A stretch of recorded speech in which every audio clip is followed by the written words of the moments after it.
Welcome to the Albany Made podcast. As you may notice, I'm not Sarah Clark. I'm Scott Jarzumbeck. I'm the Executive Director of the Albany Public Library, and I'd like to congratulate Sarah Clark on becoming the Director of the Voorheesville Public Library. That's a gain for the library community, but a little bit of an issue for this show. We are still dedicated to Albany Made, and we are working on a schedule to do future podcasts. You may hear my voice a little more. You may hear some other staff members' voices, but we are dedicated to continuing this project, a project that will be about the library, about Albany, and about Albany's history. So since we had a little bit of time and we haven't been able to do a show for a few months now, I have brought in Stephanie Simon, who is the library's public information officer, and we're just going to do a quick 10-minute episode just to talk about what the library did in 2018 and what the library is planning to do in 2019. So, Scott, can you talk to me a little bit about maybe some of the things that APL did in 2018 that you're most proud of? Well, the first thing is we expanded hours. If there's anything that the public asks for in comment cards or public meetings, is that we have more hours, that we make our collection, our staff, our programming, and our technology available to them. And although we added only a few hours and a handful of branches, we've already seen an increase in usage. Our circulation's gone up and our computer usage has gone up since that September date. And we're really proud of that. I know we also spent a lot of time talking about internally and with the community, the North Albany branch. What's the status of that now? So, we went through the process where the board had discussed North Albany for some time, and we had reached a point where we brought it to community meetings.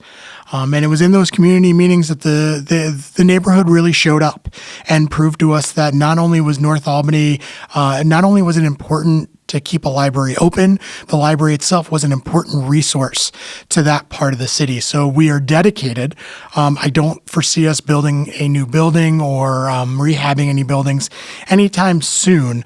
So we're dedicated to having a library and having a library a part of that community space, no matter what it looks like in the future. What I can say is that the administration is working with staff and some members of the community to refurbish and rearrange that branch so it's a little bit like the branch experience that you get at our other locations. One of the things that we all worked on pretty heavily at the end of 2018 and the board approved was going Finefree. Can you tell people what Finefree means and what it means at APL? Finefree is really something that's been going on in libraries across the country probably for the last 5 to 10 years. And what it does is a lot of libraries, including the Colorado State Library, took a hard look about how library fines, not the fees that we charge when you don't return an item, just the fines that we charge when an item is returned late, that not only do they not get patrons to return books on time, what they often do is stand in the way of people getting a library card to begin with.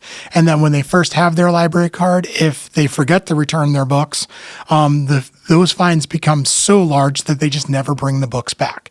That it was really an ineffective tool in getting our material back in time.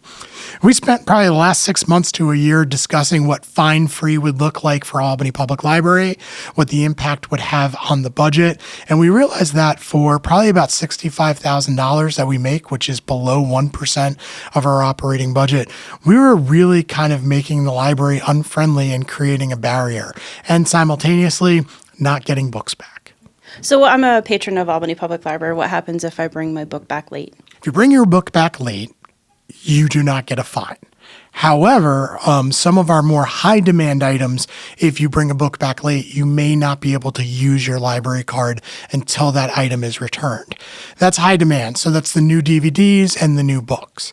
And remember, there will still be fines on things like guitars, cake pans, things that are such high demand that we really need them returned in a timely manner. So the other thing that we've been talking about here at the library too is Wi-Fi. Everybody needs more Wi-Fi, wants access, easy access on their devices. And we're talking about partnering with the city to add Wi-Fi in the parks. Can you tell me more about where we're going to do that? The idea of this, I'll start with first where the idea of this came from. When I rejoined the Albany Public Library in 2013, 14, So when I rejoined the Albany Public Library, I found out that we were shutting off our Wi-Fi at night when the library closed. And I am big on this idea of library having as much library service provided to the public on a 24/7 model. And to me, the staff and I went back and forth about it. There was concerns about loitering around our building, which, there's going to be loitering around our building no matter what, and other concerns about getting the public out in time and things like that. So we made the decision to make our Wi-Fi 24/7. So if you go past one of our branches, and I'm in a lot of our branches late at night because there's a lot of meetings with our boards, you walk outside a branch like Pine Hills or a branch like Howe or even Washington Avenue where there's outside seating, you will actually see people on their computers, either their laptops or their phones or their small devices. And that's them using our Wi-Fi because for some people, that's their only means of internet. So if someone's getting off the bus and they have to do something, they have to email a relative or just kind of get on and communicate with their family and loved ones through their social media, back before we made the Wi-Fi 24/7, they could only do it while the library was open. And for a lot of people, the library is only open when they're at work. So there was that idea, and we saw how smoothly that went. And we started talking about first providing Wi-Fi through hotspots, which works really well. It's actually too popular, and we don't have the funds to provide those enough hotspots to the public. We don't have the funds to meet the demand. That program is really, really popular. So then we brainstormed and we thought about what else could we do to kind of to bridge that digital divide. And when I came on board, there was a lot of talk in the city about the skate park. And I wanted the library to be part of that skate park. I guess that's a little bit of my own interest, getting in the way of my decision making. But the parks and the recreation department were really open to that idea. They really wanted to move forward with it. There were some hurdles to go through, but we've finally kind of figured it out from a architecture standpoint. And to me, providing Wi-Fi in the parks bridges the digital divide. It brings the library outside the four walls. If you've ever heard me speak, I always bring up the fact that the library isn't just our facilities. It's our outreach. It's our being part of the community. It gets us out there. And what we looked at is parts or sections of the park which are already activity-based. In other words, I don't want to put Wi-Fi where people are trying to enjoy the park, walking around the pond at Washington Park, or going and playing frisbee football and doing kickball in the parks. Not necessarily for those areas, but for places like the public pool. Where you already see people on their devices. There's already seating areas for people to use Wi-Fi and maybe sit and do some work. I'll use a personal example. There are times where I drive up to, say I'm traveling between places. Colony Public Library is a perfect example of this. Maybe I'm at a meeting at the chamber, and I'm driving back to Albany, and I realize someone needs me to email them a document right away. Well, I pull up right to the Colony Public Library. I jump on their Wi-Fi. I send that file. Then I'm on my merry way. I don't have to worry about it on my drive. And that's one thing I envision. I envision business people visiting the area going, wow, I really need to send this document.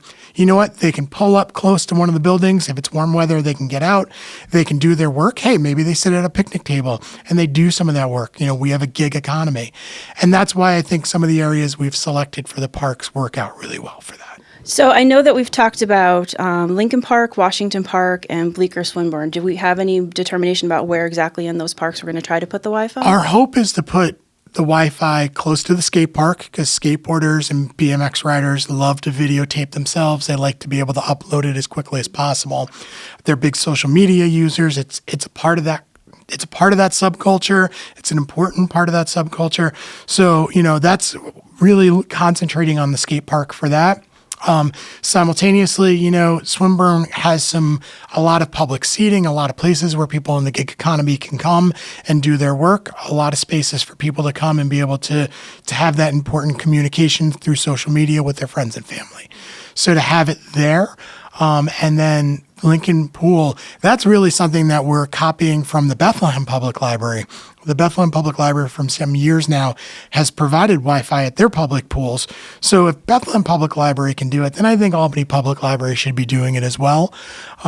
We like to see ourselves as the leaders in the county in library service.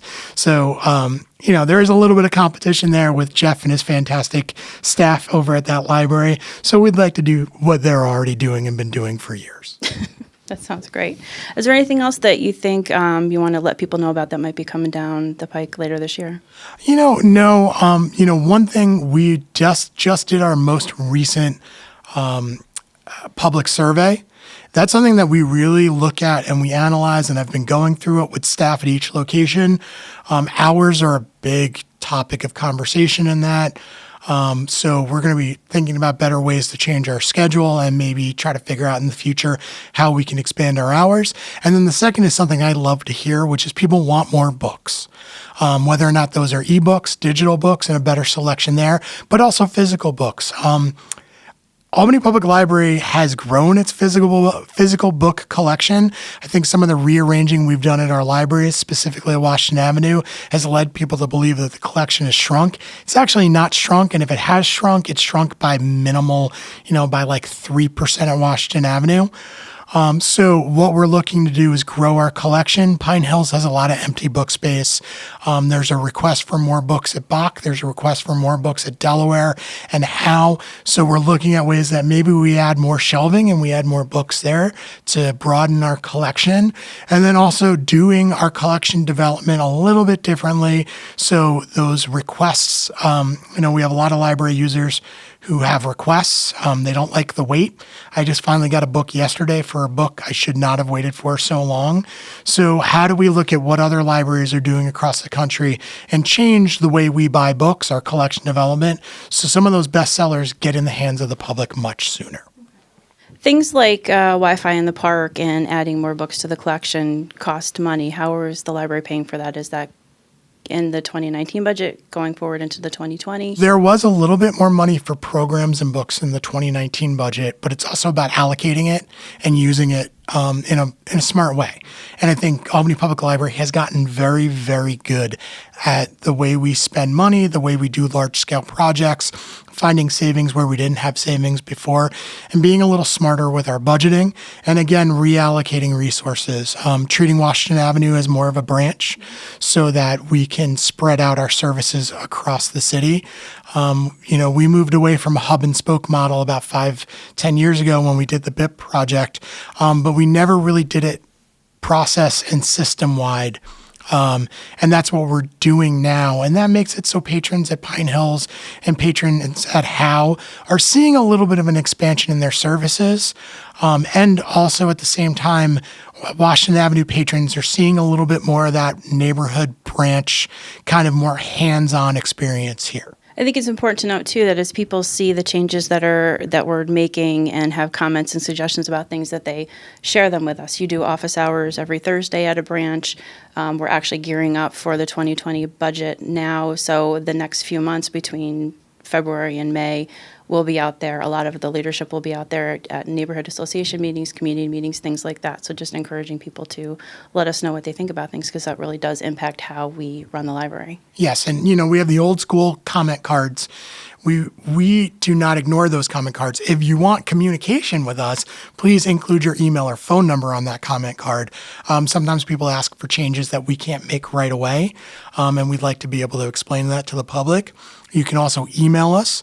You can, set up a time when I'm out in the branches at my office hours for us to talk. If you want to do that in the evening, please set it up with us ahead of time.